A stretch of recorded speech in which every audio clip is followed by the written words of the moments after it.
हाय दोस्तों, मैं हूँ राहुल चौहान और आज मैं आपको बताऊंगा एमसीयू की सबसे पहली मूवी आयरन मैन की पूरी कहानी। तो मूवी की शुरुआत में टोनी स्टार्क मिलिट्री के काफिले में बैठ के कहीं जा रहा होता है, पर रास्ते में मिलिट्री के काफिले पे आतंकवादी हमला कर देते हैं और अब मिलिट्री वाले आतंकवादियों से लड़ने लगते हैं। पर आतंकवादियों के अचानक की हमले की वजह से यहाँ सभी मिलिट्री वाले मर जाते हैं।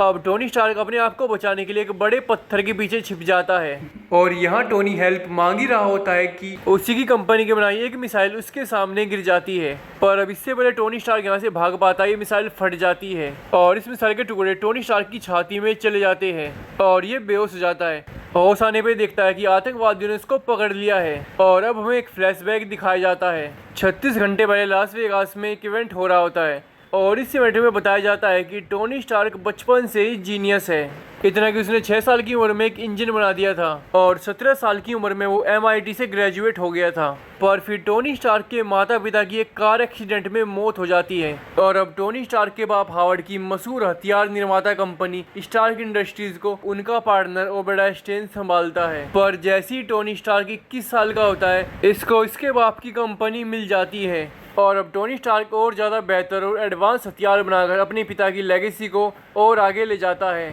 हथियारों के क्षेत्र में इतना अच्छा काम करने की वजह से टोनी स्टार्क को यहाँ अपने दोस्त रोड्स के हाथों एक अवार्ड लेना था। पर टोनी स्टार्क इस अवार्ड को लेने की बजाय कुछ लड़कियों के साथ एक कसिनो में होता है। रोड्स अब इस कसिनो में आके टोनी स्टार्क को अवार्ड देता है और टोनी स्टार्क इस अवार्ड को एक लड़की को पकड़ा देता है और इस कसिनो में थोड़ा बहुत खेलकर टोनी स्टार्क यहाँ से चला जाता है। अब अगली सुबह टोनी स्टार्क की personal secretary Pepper Potts Tony Stark को बताती है कि आज उसका जन्मदिन है। टोनी इसको कहता है कि अपने लिए मेरी तरफ से कोई तोहफा ले लेना। ये टोनी को बताती है कि हाँ, मैंने ले लिया और अब टोनी स्टार्क अपने प्राइवेट प्लेन में पहुंचता है। पर टोनी यहाँ पे 3 घंटे देरी से आया है और इस वजह से इसका दोस्त रोड्स इससे काफी गुस्से में है। दरअसल रोड्स एयरफोर्स में एक लेफ्टिनेंट कर्नल है, पर टोनी स्टार्क इसको शराब पिलाकर और 3 एयर होस्टेस को नचाकर इसको मना लेता है और अब टोनी स्टार्क अफगानिस्तान जाकर मिलिट्री को अपनी नई बनाई जेरिको मिसाइल दिखाता है।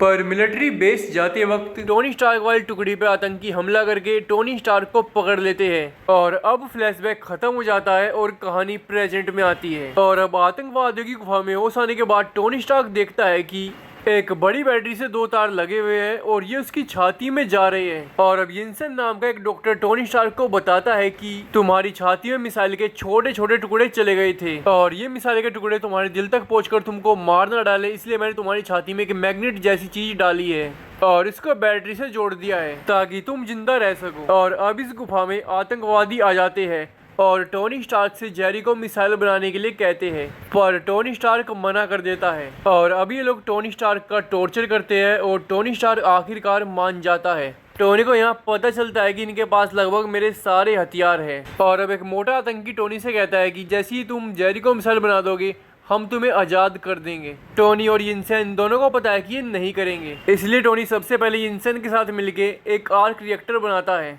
वरना गलती से टोनी स्टार्क के हाथों से बैटरी छूट जाती तो उसका खेल वहीं पे खत्म हो जाता। अब टोनी स्टार्क और यिनसेन यहाँ से निकलने के लिए आयरन आर्मर बनाने पे जुट जाते हैं और आतंकी इनको देखकर सोच रहे होते हैं कि जेरिको मिसाइल बना रहे हैं। पर एक दिन इन आतंकियों के बड़े लीडर रजा को शक हो जाता है और अब ये यिनसेन का टॉर्चर करने लगता है सच उगलवाने के लिए और अब टोनी रजा को बताता है कि इसको काम की समझ है, मुझे इसकी जरूरत है और अब रजा यिनसेन को छोड़ देता है और टोनी से कहता है कि मैं तुम्हें कल तक का वक्त देता हूँ मेरी जेरिको मिसाइल कंप्लीट करने के लिए। और अब टोनी और यिनसेन आयरन आर्मर पे और ज्यादा जल्दी से काम करने लगते हैं। पर टोनी स्टार्क का आयरन आर्मर कंप्लीट होने से कुछ मिनट्स पहले आतंकियों को पता चल जाता है और अब टोनी स्टार्क को थोड़ा और वक्त देने के लिए यिनसेन आतंकियों की एक बंदूक उठा लेता है और फायरिंग करता हुआ आतंकियों की तरफ भागने लगता है। पर थोड़ी देर बाद ही आतंकी इसको घेरकर इस पर गोलियां चला देते हैं और अब टोनी स्टार्क का आयरन आर्मर रेडी हो गया है और टोनी आतंकियों पर हमला करता हुआ गुफा से बाहर आ रहा होता है और अब टोनी यिनसेन को देखता है।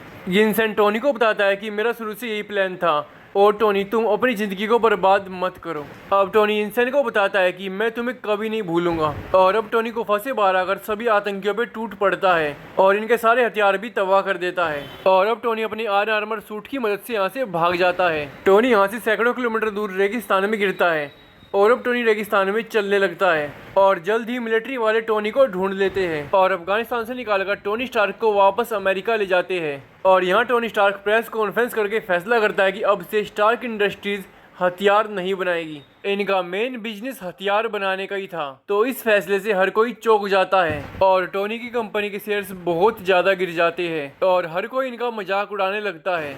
और अब ओबेडाय स्टेन टोनी को बताता है कि बोर्ड ऑफ डायरेक्टर्स ने तुम्हें कंपनी से अभी के लिए निकाल दिया है। पर टोनी स्टार्क को इन चीजों से कोई खास फर्क नहीं पड़ता, बल्कि टोनी अपने आर्क रिएक्टर का एक बेहतर और ज्यादा ताकतवर वर्जन बना देता है और पेपर पोर्ट्स से इसको अपनी छाती में लगवा लेता है और पुराने वाले आर्क रिएक्टर को पेपर पोर्ट्स को फेंकने के लिए कहता है। पर पेपर पोर्ट्स इस आर्क रिएक्टर को फेंकती नहीं है, बल्कि prove that Tony Stark has a heart लिख के इसको टोनी स्टार्क को गिफ्ट कर देती है। और अब टोनी स्टार्क अपने नए वाले आर्क रिएक्टर के लिए गुफा वाले आयरन आर्मर का एक बेहतर वर्जन बनाने में लग जाता है।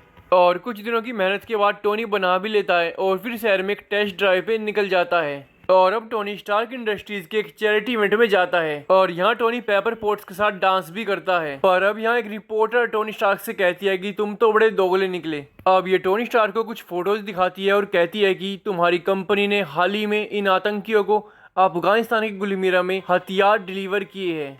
और अब टोनी स्टार्क अपना नया बढ़िया वाला आयरन आर्मर पहन लेता है जिसको टोनी ने लाल पेंट करवाया है। और अब टोनी अफगानिस्तान के गुलमीरा में पहुंचकर आतंकियों के हथियार तबाह करके उनको पीट कर पब्लिक के हवाले कर देता है। अब जैसे ही उड़ता हुआ अमेरिका में वापस आता है तो अमेरिका की एयरफोर्स इसको कोई खतरा मानकर इसके ऊपर हमला करना शुरू कर देती है। और इसी बीच आयरन मैन के टकराने से एक फाइटर जेट टूट जाता है। पायलट फाइटर जेट से बाहर तो आ जाता है पर उसका पैराशूट नहीं खुल रहा होता है। तो टोनी उसका पैराशूट खोलकर उसकी जान बचाकर यहाँ से चुपचाप निकल जाता है और बाद में उस फाइटर जेट के पैसे चुका देता है। दूसरी तरफ ओबेडाय स्टेन अफगानिस्तान जाकर आतंकियों से मिलता है और आतंकियों के लीडर रजा से ओबेडाय स्टेन कहता है कि जैसा मैंने तुम्हें काम दिया था, अगर तुम टोनी स्टार्क को वक्त रहते मार देते तो तुम्हारे चेहरे का आज ये हाल ना होता। अब रजा ओबेडाय स्टेन को टोनी स्टार्क का गुफा में बनाया आयरन आर्मर दिखाता है और ओबेडाय स्टेन इसको अच्छे से देखता है और रजा को 15 मिनट के लिए अधमरा करके वो टेंट से बाहर आ जाता है। और अब ओबेडाय अपने आदमियों से रजा के सारे आदमी मरवा देता है और अपने आदमियों के साथ वापस अमेरिका आ जाता है। दरअसल ये टकला घूसट बुड्ढा टोनी स्टार्क को मारकर उसकी कंपनी हड़पना चाहता है। दूसरी तरफ टोनी स्टार्क पेपर पोर्ट्स को अपनी बनाई एक चिप देकर बताता है कि मेरे ऑफिस के कंप्यूटर में इसको लगा देना, तुम आसानी से हैकिंग कर पाओगी। मैं जानना चाहता हूँ कि इन लोगों ने आतंकियों को कौन कौन से हथियार भेजे है। और अब पेपर पोर्ट्स टोनी स्टार्क के ऑफिस में जाके कंप्यूटर में चिप लगा देती है और अब पेपर को पता चलता है कि ओबेडाय स्टेन ने आतंकियों को टोनी स्टार्क को मारने के लिए कहा था बिना टोनी का नाम बताए, ताकि वो कम पैसों में टोनी को मरवा सके। लेकिन जब आतंकियों को पता चला कि ये टोनी स्टार्क है तो उन्होंने ओबेडाय से ज्यादा पैसे मांगे थे। पेपर को यहाँ ये भी पता चलता है कि ओबेडाय स्टेन अपना खुद का आयरन आर्मर बना रहा है। पेपर इन फाइल्स के साथ हथियारों वाली फाइल्स भी कॉपी कर लेती है। अब यहाँ ओबेडाय स्टेन आकर पेपर से बातें करने लगता है पर पेपर घबराती नहीं है और मौका मिलते ही चिप लेकर एजेंट कोल्सन के साथ यहाँ से चली जाती है मीटिंग करने के लिए। एजेंट कोल्सन शील्ड का एक एजेंट है जो काफी हफ्तों से पेपर पोर्ट्स के साथ एक मीटिंग करना चाहता था। अब जैसे ही ओबेडाय को ये पता चलता है कि पेपर ने उसका डाटा कॉपी कर लिया है, अब वो अपने वैज्ञानिक लोगों के पास जाता है और अपनी टीम के सबसे बड़े वैज्ञानिक से कहता है कि तुमसे अब तक आर्क रिएक्टर क्यों नहीं बना। टोनी स्टार्क ने आर्क रिएक्टर को एक गुफा में बनाया था, वो भी कचरे से, और तुम्हारे पास सारी टेक्नोलॉजी होने के बाद भी तुम क्यों नहीं बना पा रहे। और अब वो वैज्ञानिक इसको कहता है कि मैं टोनी स्टार्क नहीं हूँ। और अब ये टकला टोनी स्टार्क के घर जाकर उसको पैरालाइज करके टोनी स्टार्क का आर्क रिएक्टर छीन लेता है और टोनी को ये बताकर कि मैं पेपर को भी मारूंगा यहाँ से चला जाता है, टोनी स्टार्क को मरने के लिए छोड़कर। पर टोनी हार नहीं मानता, ये अपनी अधमरी हालत में ही चलने लगता है और रिंग रिंग कर ये अपने पुराने आर्क रिएक्टर के पास पहुंच जाता है। पर टोनी इस आर्क रिएक्टर को ले नहीं पा रहा होता है और अब टोनी का एक रोबोट इस आर्क रिएक्टर को टोनी को दे देता है। टोनी इसको लगा लेता है और अब टोनी का दोस्त रोड्स यहाँ आ जाता है और इसको यहाँ पर पेपर ने भेजा है क्योंकि इसको टोनी की चिंता हो रही थी। और पेपर खुद शील्ड एजेंट्स के साथ स्टार्क इंडस्ट्रीज की फैक्ट्री में गई है ओबेडाय स्टेन को अरेस्ट करवाने के लिए। पर इससे पहले ये लोग ओबेडाय को अरेस्ट कर पाते, वो अपने आयरन आर्मर में टोनी का नया आर्क रिएक्टर लगा लेता है और पेपर को देखती ही ओबेडाय पेपर को मारने के लिए पेपर के पीछे भागने लगता है और जल्दी अपना आयरन सूट पहनकर यहाँ टोनी स्टार्क आ जाता है और अब ये दोनों एक दूसरे से लड़ते हैं।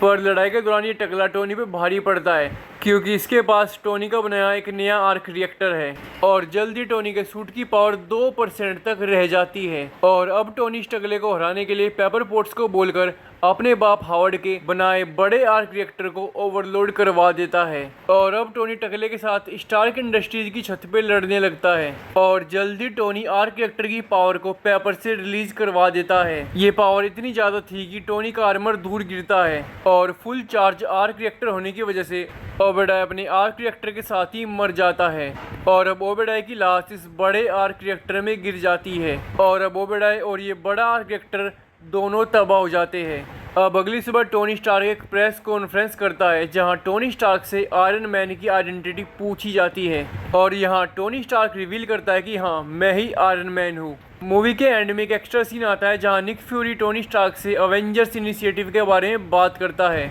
तो यही थी आयरन मैन 1 मूवी की पूरी कहानी।